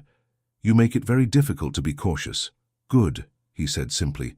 She drew a long breath, as if stepping out onto ice. "Then I have my answer," she said. "If you still wish it, I will marry you, Thomas." For a moment he did not move. Then all the tightness left his shoulders at once. "Are you certain?" he asked. "No," she said honestly, "but I am brave enough to try." He laughed softly. The sound hushed for the children's sake. "That is all I ask," he said. "Bravery, not certainty." He crossed the room to her, stopping close, but not crowding her. "May I?" he began, then glanced at the cradles. "This seems a strange place for a declaration." "It is the only place it could be," she answered. "They are the reason we stand here at all." "Very well," he said. He took her hands in his and lifted them to his chest. "Emily Carter," he said, his voice low but clear, "you honor me more than you know. I will do my best to be a husband worthy of the courage you have shown." "And I," she replied, "will do my best to be a wife who does not let fear rule her." He smiled, a little unsteady. "May I kiss you?" he asked. She glanced at the sleeping children, then back at him, her cheeks warm. "Once," she said, softly, so as not to wake them. He leaned down and brushed his lips against her forehead. Nothing more.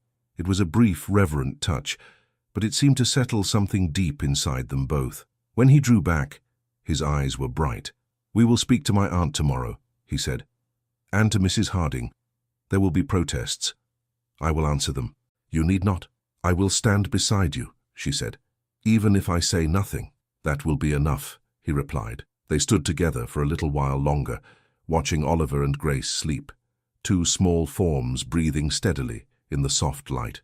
Outside, the wind pressed against the nursery windows, but inside, for the first time in years, the house felt truly at peace. Lady Agatha did not sit down when she entered the morning room. She stood in the center of the carpet, like someone about to pronounce sentence. Thomas sat by the window. Emily stood near the door, hands clasped, wishing her heart would beat a little more quietly. "I have heard something extremely disturbing," Lady Agatha said. "Kindly tell me it is a misunderstanding." Thomas looked up. "That depends on what you heard." "That you intend to marry this girl," his aunt said, pointing one gloved finger in Emily's direction, as if she were an unexpected stain on the wallpaper. "Your maid. Her name is Emily Carter," he said evenly. "And yes, I intend to marry her." Lady Agatha stared, then let out a short, incredulous laugh. "You cannot be serious." "I am," he replied. "This is not a jest, aunt," he added, seeing her expression harden. "It is my settled intention." Lady Agatha turned her gaze on Emily, examining her from head to toe. "You encouraged this?" she asked. Emily flushed. "No, my lady. His Grace made the offer without any prompting from me. I did not expect it. I was frightened by it." "But you accepted," Lady Agatha said sharply. "Yes," Emily answered quietly, "after much thought. I did not accept lightly." "You are a maid," Lady Agatha said. "You dust tables and carry trays. You have no fortune, no family worth naming in the peerage, no understanding of what it means to run a great house. And you think you can be a duchess." "I think," Emily said, eyes steady now, "that I can love his children and his home with all my strength. The rest I will learn." Lady Agatha turned back to Thomas. "You see, she does not even deny it. She admits she is entirely unqualified." "Motherhood and honesty are qualifications I value highly," Thomas said. "Do not mock me," his aunt snapped. "You will ruin yourself. The ton will never receive her. Your seat in society is less important than my seat at this table," he said. "With my family." Lady Agatha pressed her lips together. "You speak like a poet, not like a duke responsible for estates and tenants. What of Lord Ashford? Have you thought what new ammunition you hand him? Not only did the Duke of Weatherford cast off my daughter, he chose a servant in her place. He will shout it from every rooftop." "He already shouts," Thomas said calmly. "Let him exhaust himself. My decision does not change because he chooses to bang on more doors." "He will crush you," she said. "He will call in every debt, whisper in every bank. You are already in a precarious position. And now this." Emily stood very still, every word landing like a stone. "I will not pretend the price is small," Thomas answered, "but I will not cheapen my children's salvation by marrying a woman who terrified them simply to mend accounts. Nor will I hide the woman who saved them as if she were something shameful." Lady Agatha's gaze flicked toward Emily again, softer for a second. "You have courage, girl," she said. "I will grant you that. But courage does not make you a duchess. Neither does a title alone," Thomas replied. His aunt let out a long breath and sank at last into a chair. "You truly love her?" she asked quietly. "Yes," he said simply. "And you truly believe she will be a good mother to Oliver and Grace?" she pressed. "Yes," he said again, with more feeling. Lady Agatha's shoulders dropped. "Then I suppose my opinion matters very little." "It matters," he said gently. "You are part of this family. I would rather you stand with us." She studied him for a long moment, then turned to Emily. "You understand," she said slowly, "that once you marry him, you will be judged for every small misstep. They will say horrible things about your past, your motives, your intelligence. They will look for faults in your speech, your clothing, your smallest gesture." "I understand," Emily said. "I am frightened of it, but I have been frightened before. It did not stop me then." Lady Agatha's mouth twitched. "No, it did not." She shifted her attention back to Thomas. "Very well," she said at last. "You will marry her no matter what I say. I see it in your face. I do not approve. I think it reckless and unwise.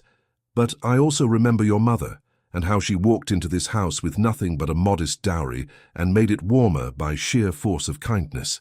She turned to Emily again. "If you fail these children," she said, "I will never forgive you." Emily met her eyes. "Nor would I forgive myself, my lady." Lady Agatha nodded once. "Then we understand each other. I shall have to coach you, I suppose. Someone must ensure you do not call a marquis sir and a bishop my lord. Heaven help us." A tiny, stunned laugh escaped Emily. "I will take any help you offer," she said. Lady Agatha sniffed. "Do not think I do this for you. I do it for the children and for the name on the door." "I know," Emily said softly. Thomas rose. "Thank you, Aunt," he said. "You do more than you know." "Do not thank me yet," she said briskly. "We have not faced the worst of it. Lord Ashford has not even begun." She was right. Within days, a formal letter arrived from Lord Ashford himself, written in an elegant, angry hand. "Is it true," he wrote, "that you intend to ally your ancient name to a common servant? If so, you prove beyond doubt that my daughter has had a narrow escape. Nevertheless, I cannot allow your insult to stand unchallenged. I invite you to meet my representatives to discuss restitution and the adjustment of our financial affairs. Do not imagine you can flout both honor and prudence without consequence." Mr. Collins laid the letter before Thomas and Emily in the study. Emily had not expected to be included, but Thomas waved her to a chair. "This concerns you as much as me," he said. "You should hear it." Mr. Collins cleared his throat. "They request a meeting in London, at Lord Ashford's club. I expect tempers will be high. You need not bring Miss Carter into such a viper's nest." "I had not planned to," Thomas said calmly. "Emily, you will remain here with the children. I will not expose you to their malice." "I never thought you would," she said, though the thought of him facing that hostile room alone made her stomach twist. They discussed dates. They discussed possible outcomes. Collins advised caution. "They have influence," he said. "But you have something they lack, a reputation until now for integrity. You must lean on that. Do not allow them to twist this into a story of madness. Tell the truth as far as decency allows." "How much truth?" Thomas asked. "I would not speak of closets," Collins said. "You risk being painted as hysterical. But you may speak of grave differences in principle regarding the treatment of your children, and let that phrase hang where it will." "And if they insist on painting Miss Carter as a temptress?" Thomas asked. Collins glanced uneasily at Emily. "They likely will. It is a convenient tale. You must not allow them to see that it angers you. That is what they want." Emily sat very straight. "If they must call someone names," she said, "let it be me. Better that than the children suffer again." Thomas looked at her. "You are not theirs to throw stones at," he said. "In words I am," she said quietly. "But words do not break bones. I can endure them." He shook his head. "I do not wish you to endure anything. I wish—" He stopped himself. Mr. Collins was still present, though he pretended to be absorbed in his notes. "You wish the world were kinder?" Emily finished gently. "So do I. But we have the world we have." The meeting in London took place 2 weeks later. Emily watched Thomas and Mr. Collins ride away in the carriage at dawn, the mist curling around the wheels. Oliver and Grace waved from the steps, wrapped in shawls over their nightclothes. "Bring back sweets," Oliver called. "Bring back yourself," Grace added. Thomas smiled up at them. "I shall do both," he promised. When the carriage disappeared down the lane, the house felt too large. All day Emily moved through her tasks with an undercurrent of restlessness. She read to the children. She oversaw their lessons. She asked Mrs. Harding's opinion on menus for the coming week, and listened as Lady Agatha muttered suggestions about her future wardrobe. "Grey," Lady Agatha said. "You must have some grey silk. It is dignified. And proper lace. Not too much, or they will call you a peacock who bought feathers with borrowed money." "I have never owned silk," Emily said in wonder, "or lace." "You will," Lady Agatha said briskly. "If we are to show them you can wear a title, you must at least look like it." By evening, when the lamps were lit and still no word had come, Emily's nerves felt raw. She stood at the nursery window while Oliver and Grace built a tower of wooden blocks. "Will Papa be cross when he comes home?" Oliver asked suddenly. "Why would he?" Emily asked. "Because people are being unkind," he said. "Sometimes when people are unkind, grown-ups come back cross even if they do not wish to be." "He will be tired," Emily said. "But he will not be cross with you. Or with me." "With Lord Ashford?" Grace asked. "Perhaps with Lord Ashford," Emily said, a small smile touching her lips. A clatter in the courtyard made her start. Then came the roll of wheels. "He is back!" Oliver cried, scattering blocks everywhere. "Stay," Emily said quickly. "I will see." She hurried to the main staircase just as the front door opened.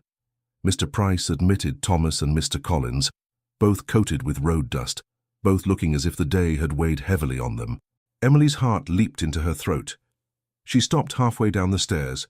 Thomas looked up and saw her. For a moment his face was unreadable. Then he smiled, tired but genuine. "It appears," he said up to her, That Weatherford will stand after all. She exhaled, not realizing she had been holding her breath. Come to the study, he added. Both of you, he said to Emily and Lady Agatha, who had appeared from the drawing room like a general answering a call to arms. We have much to tell. They gathered around the hearth in the study. Mr. Collins took the same chair he always did, as if its familiarity steadied him. How did they receive you? Lady Agatha asked at once. Badly, Thomas said dryly. As expected. Lord Ashford did not attend in person, but his lawyer and 2 business friends did. They were offended on his behalf. They spoke much of honour and stability. And of me? Emily asked quietly. They spoke of you, he admitted, not by name. As a certain individual whose influence has had unfortunate consequences. Emily held his gaze. And what did you say? I said, he replied, that the only unfortunate consequence of your influence was the revelation of truths I should have seen sooner. Mr. Collins cleared his throat. Lord Ashford's party demanded full repayment of all extended credit inside 6 months and hinted at legal action. And you, Lady Agatha pressed. We refused the time frame, Collins said, and we insisted on the original schedule. When they threatened court, His Grace suggested that any public proceeding would require a thorough examination of why the engagement was broken. Lady Agatha's eyes narrowed, at which point they would have to decide whether airing Margaret's behaviour was worth the satisfaction. Exactly, Thomas said. I told them I would prefer the matter remain private, out of respect for their family, but that I was prepared to defend my decisions in any venue they chose. Emily stared at him. You would have let the world know for my sake, for the children's? For our sake, he corrected. I will not live a life built on silent secrets. Mr. Collins smiled faintly. They did not expect such firmness, or such willingness to drag their own name through the mud if necessary. Bullies seldom do. In the end, Thomas said, they accepted a compromise. They will withdraw from one of the larger projects, but they will not call in existing debts early. We will lose some potential profit, but we will not be destroyed. And Lord Ashford? Lady Agatha asked. He is furious, Collins said. Privately. But publicly he will say little. He dislikes losing money more than he likes making points. He will paint the matter as a mutual parting due to irreconcilable differences. That much is true, Thomas said calmly. And the gossip? Emily asked. Will it become worse? For a time, Collins said honestly. Your engagement, he nodded respectfully toward Emily, will provide fresh fuel, but there are other scandals. The world has a short memory when it comes to outrage, especially when the target refuses to beg for its pardon. Lady Agatha sat back, exhaling. Well, she said, it seems we have survived the first battle. Barely. Thomas reached for Emily's hand where it rested on her skirt. He did not care that his aunt and solicitor saw. Not barely, he said. Decisively enough, we will tighten our belts. We will seek other partners, but we are not at their mercy. Emily felt his fingers close around hers and had to look down for a moment to hide the shine in her eyes. What did they say when they learned you intend to marry a maid? Lady Agatha asked bluntly. They said I was throwing myself away, Thomas replied. I said I was throwing away pretense and reclaiming my own judgment. Then I left before they could answer. Yes, Lady Agatha murmured. That sounds like you. Mr. Collins rose. I will send you a written summary in the morning, Your Grace, he said. For now, I imagine you wish to be with your children. And with my fiancée, Thomas said. Emily stiffened slightly at the word, though she had heard it from his lips before, in private.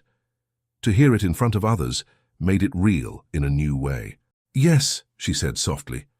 The wedding was set for 6 weeks later. Lady Agatha insisted that any longer delay would stretch the scandal out like stale pastry. A small ceremony was planned at the chapel on the Weatherford estate. Only family, close friends, and a few neighbours of long standing were invited. No one from Lord Ashford's circle received an invitation. You will be married where it began, Nurse Ellen told Emily as she brushed out Grace's hair one evening. In the place where you first watched over them. Emily smiled, fingers tracing the stitching on her plain apron. I still feel as if I might wake and find it all a story I told myself, she said. That I went too far, and this is my punishment, or my reward, or some strange dream. It is no dream, Nurse Ellen said. Buttons do not pop off dresses in dreams, And they will, once you go about in silk. Preparations filled the days. A dressmaker from the nearest town arrived with tapes and pins. Emily stood on a chair while pins flashed, feeling like a girl playing at dress-up. "You have good shoulders," the dressmaker remarked. "Simple lines will suit you, no need for frills." "I should look like myself," Emily said. "Just cleaner." The dressmaker laughed. "You will look like a duchess, my dear. The rest will follow." Wedding gifts arrived from unexpected quarters. An old friend of Thomas's father sent a pair of silver candlesticks in honor of the courage that still seems to run in the Weatherford line. A small group of tenants pooled their pennies to buy a carved wooden cradle, for any new little ones the Lord might send. Emily touched its smooth edge with trembling fingers, unable to imagine that far ahead and yet suddenly longing for it. On the morning of the wedding, the sky was clear. Emily woke before dawn, heart racing. She sat up in the small room she had not yet left, listening to the house stir. Distantly, she heard Oliver's excited chatter and Grace's higher notes. "They will spill something," she murmured. "On their best clothes. Of course they will." A knock sounded at her door. Lady Agatha entered without waiting for an answer, followed by Mrs. Harding carrying the wedding gown like a cloud. "Well," Lady Agatha said, looking her up and down, "it seems we have reached the point of no return." "Good morning, my lady," Emily said, trying not to appear as nervous as she felt. "Sit," Lady Agatha commanded. "Hair first." They worked in a quiet bustle. Mrs. Harding laced the gown with surprising gentleness. "You have done well by this house," the housekeeper said gruffly. "Do not let anyone tell you otherwise." "Thank you," Emily whispered. Lady Agatha fastened a small, simple brooch at her throat. "This was your predecessor's," she said. "She would have wanted you to wear it." Emily touched the cool metal. "I do not deserve—" "Do not say that word today," Lady Agatha cut in. "It wearies me. You are marrying him. That settles the question of deserving in this house." When they were done, Emily hardly recognized herself in the small mirror. The grey silk fell cleanly, the lace at her sleeves simple and neat. Her hair, usually braided and pinned hastily, now lay coiled in a smooth knot, a few soft strands framing her face. "You look like a duchess," Mrs. Harding said with satisfaction. "I feel like Emily," she replied, "somewhere underneath all this." "Keep that part," Lady Agatha said. "We have enough duchesses who forget who they were before the coronet." In the chapel, Thomas stood at the front with Oliver and Grace on either side. Oliver wore a tiny waistcoat and tried hard not to fidget. Grace's small white dress had a sash that refused to stay tied. "Miss Emily will come," Grace whispered. "Yes," Thomas said. "And when she does, you must walk with her." "I will hold her hand," Grace said, "so she does not fall." "Good," Thomas replied, throat tight. When the door at the back of the chapel opened, the murmuring stilled. Emily stepped in, escorted not by a father, but by Nurse Ellen, who insisted on taking that place. The nurse's eyes shone, though she tried to hide it with a brisk expression. "You walk straight now," she muttered. "Do not shuffle like a girl at her first dance." Emily did not hear most of it. She saw only Thomas at the far end standing tall, his expression open and full in a way she had never seen in any drawing room. Halfway down, Oliver and Grace darted forward, as planned. Grace grabbed Emily's hand. Oliver took the other.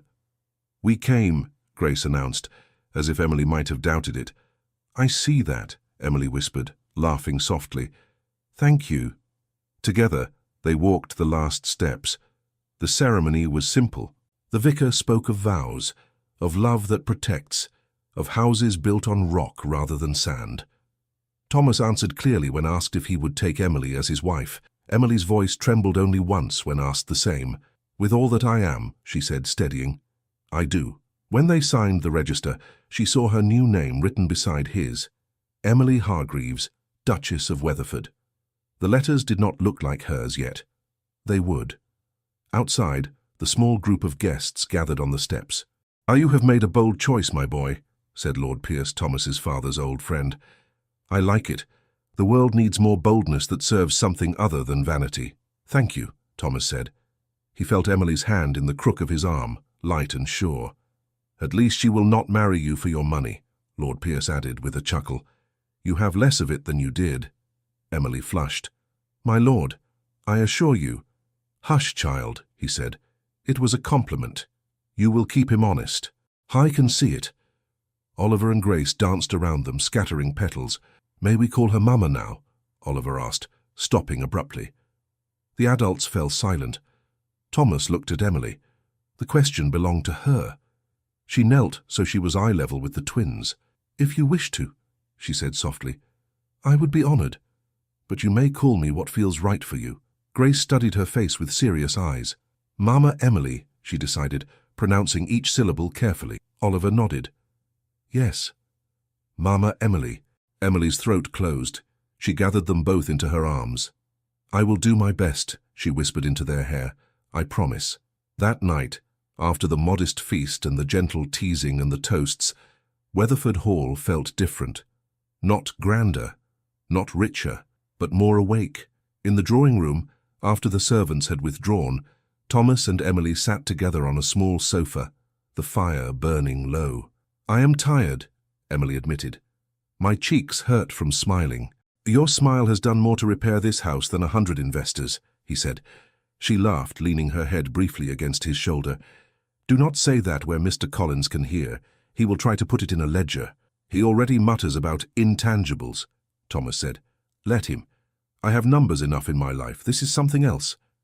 They sat quietly for a moment, listening to the muffled sounds of Nurse Ellen settling the children above.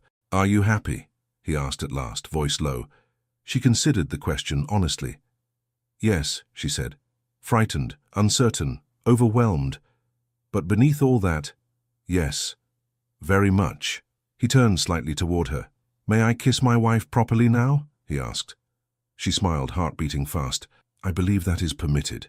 He lifted her chin gently and kissed her, not as he had in the nursery, careful and brief, but with all the feeling he had kept in check for weeks. It was still tender, but deeper now, layered with gratitude and wonder and a promise of years. When they parted, she rested her forehead against his. We will make mistakes, she said. I will say the wrong thing to someone important. You will forget that I still worry when Oliver climbs too high in the oak tree.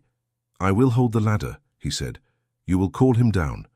Between us, he will land somewhere safe. She smiled, eyes bright.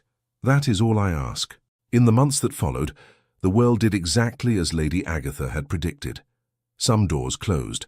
A certain London hostess regretted that her drawing room could not accommodate the new Duchess of Weatherford.